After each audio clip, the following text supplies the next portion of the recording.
নমস্কার, বিকেল ৫টা নিউজ ২৪ নিয়ে আমি পিউ আপনার সঙ্গে। শুরুতেই মানুষ ভূঁইয়ার কথা বলি। তিনি বিধানসভার মধ্যে নিগৃহীত হতে পারেন, এমনই অভিযোগ জানিয়ে তিনি স্পিকারকে একটি চিঠি দিয়েছেন। এই মর্মে স্পিকারকে চিঠি লিখেছেন আজই মানুষ ভূঁইয়া। কংগ্রেসের পরিষদীয় দলে তাঁকে হেনস্থা করা হচ্ছে, এই অভিযোগ জানিয়ে চিঠি দিয়েছেন সোনিয়া গান্ধী এবং রাহুল গান্ধীকেও। সবিস্তারে জানবো আমাদের প্রতিনিধির সঙ্গে কথা বলে। অঞ্জন রায় টেলিফোনে রয়েছে আমার সঙ্গে। অঞ্জন, দেখো, মানুষ ভূঁইয়া আজ স্পিকারের সঙ্গে, বিধানসভা স্পিকারের সঙ্গে দেখা করেন এবং তিনি দীর্ঘক্ষণ কথা বলেন। তাকে তিনি লিখিত চিঠি দেন। তিনি তাদের দাবি করেন যে এই বিধানসভার মধ্যে বাউন্ডারি এবং এই যে বিধানসভা ভবন, সেই ভবনের মধ্যে সমস্ত সদস্যদের নিরাপত্তার দায়িত্ব হচ্ছে স্পিকারের। তিনি ২৬ তারিখে, গত ২৬ তারিখে বিধানসভার কংগ্রেস পরিষদীয় দল এবং বিরোধী দলনেতা আব্দুল মান্নানের একটি সাংবাদিক সম্মেলনের বক্তব্যকে উল্লেখ করে বলেন যে এর ফলে তিনি শারীরিকভাবে নিগৃহীত হতে পারেন এবং তিনি মানসিকভাবেও খুব বিপর্যস্ত রয়েছেন। কাজে স্পিকার হিসাবে তার দায়িত্ব যে তাকে নিরাপত্তা দেওয়া। কাদের বিরুদ্ধে ইঙ্গিত করেছেন মানুষ ভূঁইয়া? কে তাকে নিগ্রহ করতে পারেন?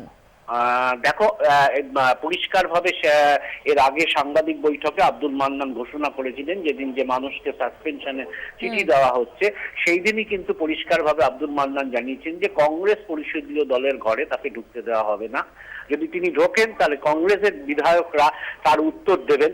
স্বাভাবিকভাবেই পরিষ্কার ইঙ্গিত কিন্তু আব্দুল মান্নান এবং সেই বৈঠকে ছিলেন রাজ্য সভাপতি অধীর চৌধুরী, তাদের দিকে তিনি পরিষ্কারভাবে বলতে চেয়েছেন যে মূলত এই দুজনের উদ্যোগেই কিন্তু বিধায়কদের একটা অংশ তাকে নিগৃহীত করতে বলে তার প্রাথমিক ধারণা। তাই তিনি স্পিকারের কাছে নিরাপত্তা চেয়েছেন একজন বিধায়ক হিসাবে। সেই সঙ্গে সঙ্গে সোনিয়া গান্ধী এবং রাহুল গান্ধীকে জানিয়েছেন যে কি হচ্ছে কংগ্রেস পরিষদীয় দলে এবং রাজ্যের সভাপতি কিভাবে তাকে হেনস্থা করছেন, এটি তিনি সবিস্তারে উল্লেখ করেছেন। করে আজই তিনি চিঠি দিয়েছেন সোনিয়া গান্ধী এবং রাহুল গান্ধীকে। অঞ্জন, ধন্যবাদ। নদিয়ার কলেজে তাণ্ডবের ঘটনায় একজনকে গ্রেফতার করেছে পুলিশ। সুদীপ বিশ্বাস নামে ওই ব্যক্তিকে গোলমালে জড়িত থাকার অভিযোগে গ্রেফতার করা হয়। গতকালই নদিয়ার শান্তিপুর কলেজে তাণ্ডব চালায় একদল দুষ্কৃতী।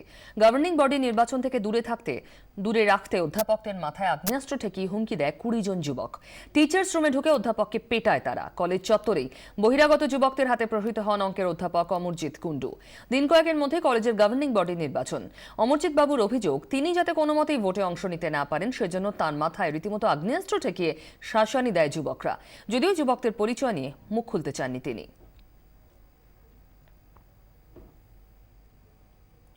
শান্তিপুর কলেজে তাণ্ডবের ঘটনায় নাম জড়িয়েছে কলেজেরই প্রাক্তন জিএস মনোজ সরকারের। প্রিন্সিপাল চন্দ্রিমা ভট্টাচার্যের ঘরে ঢুকে তাকে রীতিমতো হুমকি দিতে দেখা যাচ্ছে মনোজকে। কলেজের সঙ্গে সম্পর্ক না থাকলেও প্রায় কলেজে যাতায়াত ছিল প্রাক্তন জিএস মনোজের। বিশেষত ছাত্রছাত্রী ভর্তি নিয়ে যে বিপুল পরিমাণ টাকা পয়সার লেনদেন হয়, তার জন্যই মনোজ কলেজের দখল রাখত বলে দাবি এলাকার মানুষের। এ নিয়ে প্রায়ই শান্তিপুর কলেজে গোলমাল চলত। মনোজের বাবা মাধব সরকার শান্তিপুর পুরসভা তৃণমূলের কাউন্সিলর। ঘটনার পর থেকেই বেপাত্তা মনোজ সরকার। এর আগেও কলেজে অশান্তি হয়েছে, ঘটনা জানানো হয়েছে শিক্ষামন্ত্রীকে। নিরাপত্তা চাওয়া হয় পুলিশের কাছেও। গতকালের ঘটনা কিন্তু প্রমাণ করলেও কাজের কাজ কিচ্ছু হয়নি, ক্ষোভ কলেজ অধ্যক্ষের।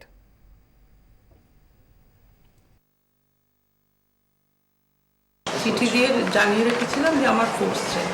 সেটা কেন, কেন কি ফোর্স চেয়েছিলেন? কেন ফোর্স চেয়েছিলাম? কিছুদিন আগেই নবেন্দু বসাক মার খেয়েছিল, অমরজিৎও তো, ওকেও তো ইনসাল্ট করা হয়েছিল এবং আমাদের আত্রি পাল ফিজিক্স ডিপার্টমেন্টে ওনাকেও ইনসাল্ট করা হয়েছিল। সেই জন্য আমার কিরকম যেন আশঙ্কা হয়েছিল যে ওটা হয়তো ভোটের আগে এটা হচ্ছে বলেই মনে হয়েছিল যে এটাই হয়তো একটা ওয়ার্নিং, ওটা একটা ওয়ার্নিং, এরপর সিভিয়ার ওয়ার্নিং হতেই পারে। যখন নবেন্দুর এই ব্যাপারটা ঘটে আমি কিন্তু থানায় ডায়েরি করেছিলাম, আমি তো স্পটে ছিলাম না। ওরা যখন বাড়ি গেছে আমিও বেরিয়ে গেছি গাড়ি নিয়ে, তো ওদের দিয়েই করানো হয়েছিল। হ্যাঁ, এবং আমি থানায় ফোন করেছিলাম এরকম নবেন্দুর এই ব্যাপারটা ঘটেছে। তো এটা নিয়ে শিক্ষামন্ত্রীকেও জানানো হয়েছিল, আমি জানাইনি ব্যক্তিগতভাবে, ওরাই জানিয়েছিল।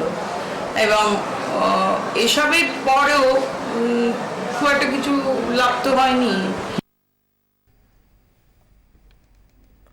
কলেজে দুষ্কৃতী হামলা বরদাস্ত করবে না সরকার, কঠোর পদক্ষেপ করবে প্রশাসন। শান্তিপুর কলেজের ঘটনায় 24 ঘণ্টাকে প্রতিক্রিয়া শিক্ষামন্ত্রী পার্থ চট্টোপাধ্যায়ের। কলেজের সেদিনের ঘটনার সিডি চেয়ে পাঠিয়েছেন তিনি।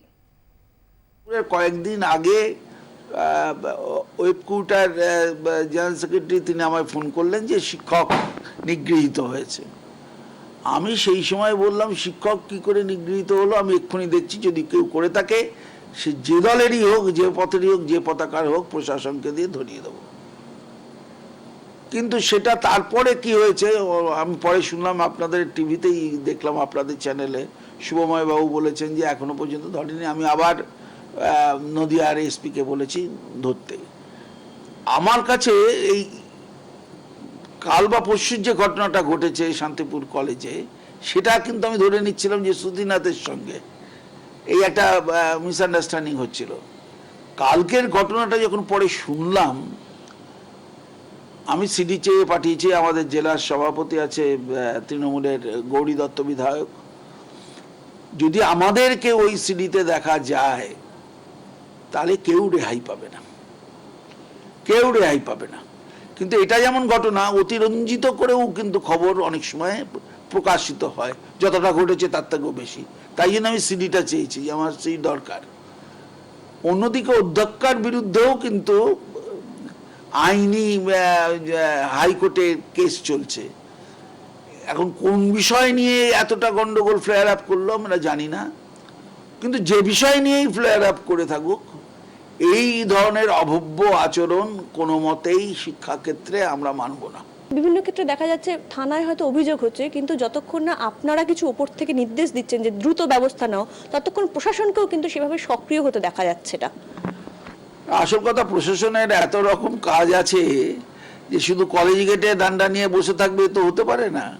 প্রশাসন একটু দেরি করছে, কিন্তু যেখানে দরকার তারা কাজটা করছে।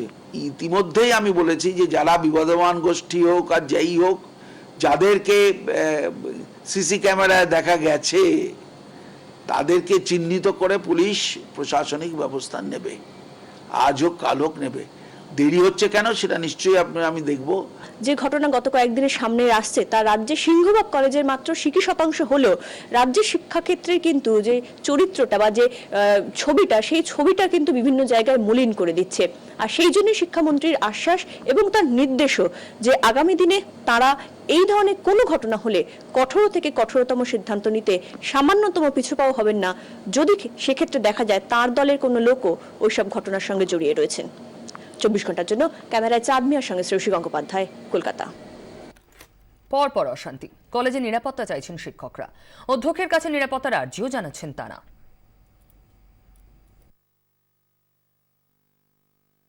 না, কালকে তো আমরা ম্যাডামকে বলেছি, ম্যাডাম একটা এমার্জেন্সি মিটিং ডেকেছিলেন। আমরা ইনসিকিউর ফিল করছি। আমরা বলেছি যে আপনি নিরাপত্তার বন্দোবস্ত করবেন, কাল থেকে যেন আমাদের কোনো অসুবিধা না হয়। শুধু আজকের দিনে নয়, এখন দীর্ঘদিনই যেন আমরা নিরাপদভাবে ক্লাস করতে পারি, আমাদের ছাত্রছাত্রীরা যেন নিরাপদভাবে আসতে পারে, তারাও যেন ক্লাস করতে পারে, কোনো প্রবলেম না হয়। পাথর প্রতিমার ব্রজবল্লভপুরে নদীতে ভেসে ওঠে একটা বাংলাদেশি ট্রলার। ট্রলার থেকে 7টা দেহ উদ্ধার হয়েছে। জল ছেঁচে ট্রলারের ভেতরে দেহগুলো মেলে আপাতত ট্রলারটিকে পাড়ে আনার কাজ চলছে। এখনকার অবস্থা জানাবে আমাদের প্রতিনিধি নকিবউদ্দিন গাজী। নকিব, আর কি জানা যাচ্ছে? অ্যাকচুয়ালি সেটা হচ্ছে যে কয়েকদিন আগে ঘন নিম্নচাপ এবং ঝড় বৃষ্টির কারণে কিন্তু বাংলাদেশ থেকে সীমানা পার হয়ে বঙ্গোপসাগরে একটি ট্রলার ডুবে গেছিল বাংলাদেশের, যেটার নাম হচ্ছে FB 2470, যার ট্রলার নম্বর, এবং নূর আলম, FB নূর আলম, যার 2470 ট্রলারের নম্বর। সেই ট্রলারটি মৎস্যজীবীরা দেখতে পায়, তারপর পুলিশকে খবর দেওয়া হয় এবং কোস্টাল এবং পাথর প্রতিমা থানার ওসি তার পুলিশ নিয়ে ঘটনাস্থলে গেছে এবং ট্রলারটা টেনে নিয়ে এসছে ব্রজবল্লভপুর মাথাভাঙা নদীতে। সেই ট্রলারটিকে আনা হয়েছে এবং সেখানে জল ছেঁচার কাজ চলছে, কিন্তু জল ছেঁচার সময় কিন্তু দেখা যাচ্ছে বেশ কিছু মৎস্যজীবীর মৃতদেহ কেবিনের মধ্যে ঢোকা আছে, মৃতদেহ অবস্থা পড়ে আছে। 7খানা মৃতদেহ পাওয়া গেছে এখনো পুলিশ সূত্রে যেটা জানতে পারছি, এবং পুলিশ সূত্রে যেটা জানতে পারছি আরো যে ওর মধ্যে আরো মৎস্যজীবী আছে বলে অনুমান করা যাচ্ছে। তবে এখনো পর্যন্ত সম্পূর্ণ জল ছেঁচা হয়নি, সম্পূর্ণ জল ছেঁচার পরে বোঝা যাবে কতগুলো মৎস্যজীবী আছে। ধন্যবাদ নকিব।